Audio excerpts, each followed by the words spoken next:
Magandang araw kabayan, si Dupont po ito ng Dupont Balikbayan Box dito sa Houston, Texas. Announce po natin ang ating July 23 na shipment at July 30. Yung July 23 po, ang estimate sa Manila ay September 19. Ang estimate naman sa Cebu ay September 23. Ang estimate naman niya sa CDO, Cagayan de Oro, Seaport ay October 23. Ang next naman po ay para sa July 30. Ang bilis ng panahon, katapusan na kaagad ang kasunod nitong para sa 23 natin.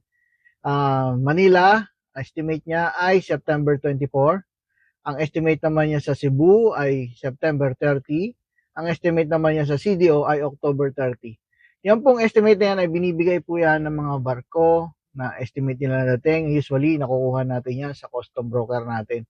Kapag gumawa tayo ng ticket na biyahe ng barko na yon, estimate po ang ibibigay nila. Para sa akin po, i-book nyo po ng mas maaga ang pick up nyo.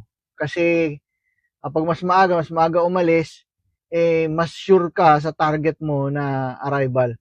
Katulad ngayon, maraming kaguluhan na nangyayari, maraming mga conflict at maraming mga sitwasyon na hindi natin makokontrol. Unang-una, yung weather. Yung panahon ngayon ay sobra na. Yung sinasabi nilang ulan lang, pero pag umulan, nagbabaha. May kidlat, may tornado, may mga lalakas na hangin. Yun ang nagiging problema natin ngayon. Kung dito sa lupa ay malakas yan, mas malakas yan sa dagat. Kaya ngayon, sinasabi ng mga kilala ko na seafarer, kapag meron lang sinabi na uulan na malakas, iniiwasan talaga nila yun. Kasi kasama yun yung malalakas na alon. Maaaring may mga barko na magkabanggan o lumubog kapag ganun ng panahon kasi magmamadali sila na lumayo doon. So hindi natin hawak ang weather, hindi po natin makokontrol yan. At ang isa pa yung country conflict. Itong Taiwan at China, may conflict sila. Ang Iran naman at ang Israel ay nagkaka-conflict.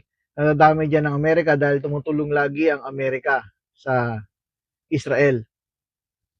At mayroon din threat ang Russia na kapag tinulungan ng Amerika ang Israel, magkakaproblema ang Amerika sa Russia. Actually, Amerika nagbibigay na ng sanctions sa Russia, hindi na naghintay ng mga warning-warning na gano'n. Tapos mayroon pa tayo isa pa nagiging cost ng pagdidelay ay yung high tariff. Sinabi ko na po yan sa mga nakaraang buwan. Dahil mataas ang tariff, huminto po ang mga businessman na importer at exporter na mga mahilig magnegosyo ng gano'n na kasi po mas mura po ang mga produkto kapag in-import at in-export mo, kaya marami pong businessman na gumagawa noon. Pero maramihan ang in-order nila, 40-foot container, puno ng mga produkto nila. Dahil tinaasan yung tariff, naghintuan po sila kasi nga hindi nila kakayanin yun. Masyadong malaki yun. Kahit nagsabihin nilang 20% lang, malaki na yun. Kahit ikaw bibili ka ng produkto sa isang tindahan, kapag nakita mo yung resibo nakalagay 20% yung tax, ayaw mo, di ba? Iiwasan mo. Ganun din yung mga businessman. Iniisip nila, sabihin natin tinanggap ko to, gagawin ko to. Pagdating naman doon sa bansa na babagsakan ko nito, hindi naman nila bibilihin kasi nga masyadong mataas yung tariff. At yung isa pa na magiging problema noon, dahil nga hindi sila makapuno yung mga barko dahil wala nga nag-import-export, magtatagal yan sa mga seaport. Katulad nung nakaraan na iblinag natin, in-explain ko yung isang kumpanya na yung Luzon nila, dumating sa Manila, 3 months at hindi pa rin nare-release. Bakit tumatagal sa Pilipinas? Strict sila sa Pilipinas. Uulitin natin. Sa mga hindi po nakakaintindi at hindi nakapanood ng balita na yon, nung June 16 ay nagkaroon po ng entrapment. Nahuli po ang mga balikbayan box na mayroong laman na illegal drugs. Sinunog pa nga yun ng presidente. Worth 80 million yata. 80 million o 800. Basta ang alam ko, 80 million ang sinasabi na presyo. Pero sa dami ng sinunog, parang sobra-sobra.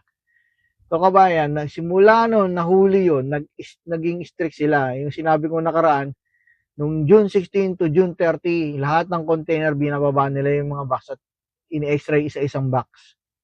Tapos ibabalik ulit nila sa container. Imaginein mo, sa isang barko, napakarami laman niya. Halimbawa na lang, magbaba sila ng mga 2,000, 4,000 na container sa isang barko na isang dadaong sa Manila, meron pa sa Cebu, meron pa sa Mindanao. Kung balikbayan box, iniisa-isa nila. Yung mga ibang cargo, i-x-ray din nila. Ang tagal nun, yung sa balikbayan box mabilis na kami mag-load sa isang container ng 4 na oras. Load lang yun. Kung ibababa mo, napakatagal yun, tapos ibabalik mo pa. Imbis na mawawalan ka ng 2 araw lang sa inspection o documentation, clearing sa custom, minsan abutin ka na ng 1 linggo, 2 linggo. Yung sinimula nila yung June 16 hanggang June 30, napakahaba ng pila, hindi nila natatapos kaagad. At mga giant company ang pinag-i-strictuhan nila. Yung sa amin, hindi naman gaano katagal kasi minsan meron lang 5 days nare-release na kasi hindi naman tayo markado sa ganun dahil mababait ang customer natin. Salamat po sa mga customer natin na hindi pasaway, hindi nagpapadala ng illegal. Yung mga hindi nagsisingit ng mga gamit sa loob ng TV na pinadala nila, yung mga hindi nagsisingit ng mga kung ano-ano sa generator na pinadala nila, salamat po sa inyo. Lalo na yung mga nagpapadala ng bike, salamat po at hindi kayo nagsisingit ng kung ano-ano doon. Kasi kung nagsingit kayo doon na extra yon, lahat ng mga laman ng container na yun madidelay. Kung may 400 boxes doon, imagine mo lang kung 400 din yung may-ari noon.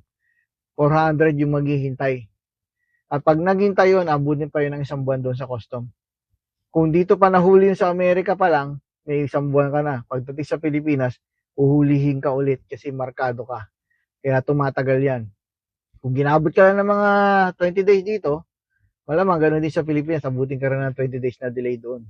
So kasi nga, markado ka nila na ini-inspect ka. Yung strictness ngayon, buti nga napalitan na yung commissioner, pero lahat naman ng container na ngayon. Dati kasi talaga, ini-x-ray sa 10 container na nakapila, pipili lang ng isa. Susunod na 10 naman, pipili lang isa. Kaya sinatawag nilang random inspection. Kaya mabilis. Sa isang araw, marami sila natatapos.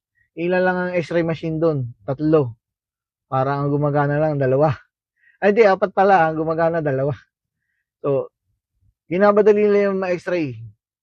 Yung mga kaya nagra-random sila. Kaya mabilis yun dati. Yung ngayon, yung bagong commissioner na ilagay lahat ng container, i-x-ray. Hindi lang balikbayan box, pati ibang cargo company. Yung mga iba po, inaakala na lahat ng cargo company ay may-ari ng sariling barko ay hindi po. Hindi po, wala pong ganyan kayayaman na cargo company na balikbayan box na may-ari ng isang buong barko. Lahat yung mga balikbayan box company, nagrenta yan ng container sa isang shipping line, ilaload sa barko nila at magpupuno yung barko ng mga container na yon. Galing sa iba, yung mga automotive, commodity na pagkain, mga school supplies, mga pang shops, pang garment, iba-iba. May mga woodworks, mga furniture, construction materials, nilalagay yan sa container tapos sinulod din sa barko. Yung mga businessman, yun ang ginagawa. Lalo na yung mga e-commerce. Apektado talaga yun, mga nag-e-commerce, lalo na yung mga supplier sa Amazon. Amazon, eBay, ano ba yung isa? Temu, Shopify ba yun?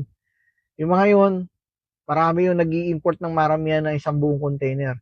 Meron ako nakilala noon na sinusuplayan niya ng mga mesa at table ay Starbucks. Kinukuha niya sa China, papagawa siya ng katulad ng mga aluminum table or chair sa China, papagawa siya ng marami tapos siniship dito sa Amerika ng naka-container. So, kabayan, nililinaw ko po, ang isang barko po ay hindi po balikbayan box lang ang laman. At hindi porkit nagpadala ka ng isang box mo, yung box mo lang ang babiyahe. Hindi po, sabay-sabay po kayo doon sa container na yon. Pipili lang po tayo ng mabilis na shipment. Noong dati, mabilis ang shipment, mabilis silang mapuno. Yun ang tinatarget natin, pero mas mahal kasi sila.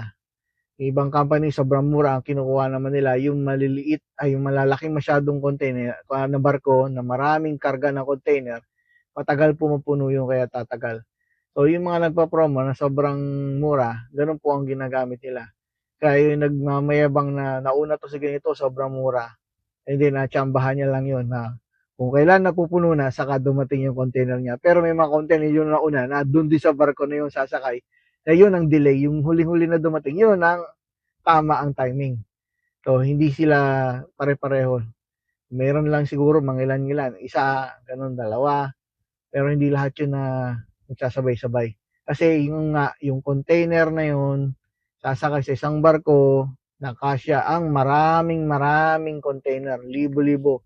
Yung isang malaking barko, kasya ang 20 to 24,000 container eh.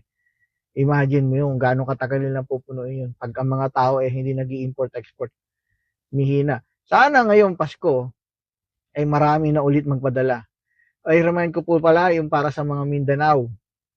Kayo po ang pinakamatagal na shipment maliban sa Luzon at saka Visayas. Kayo po ang pinakamatagal na shipment kasi considered po kayo na inter-island talaga.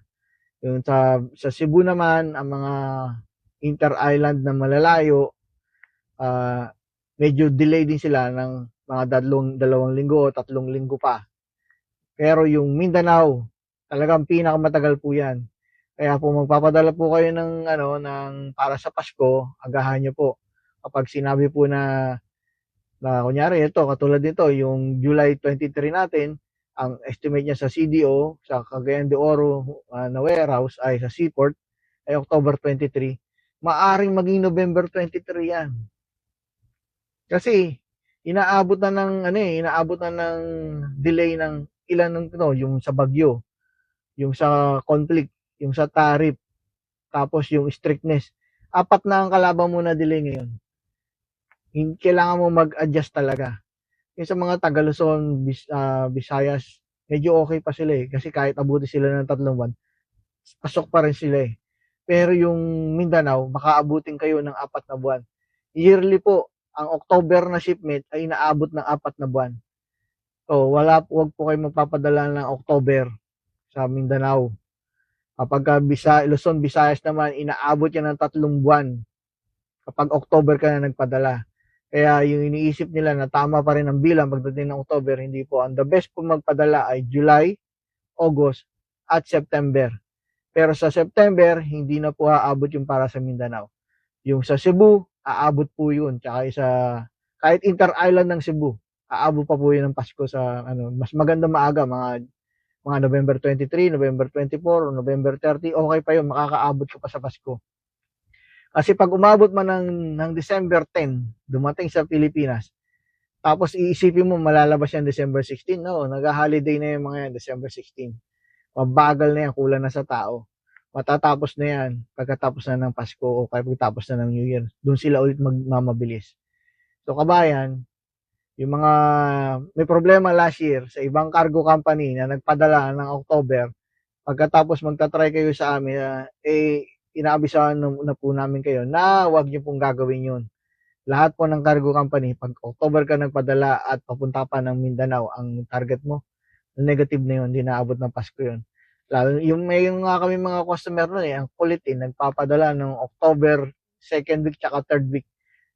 Luzon, ang gusto niya.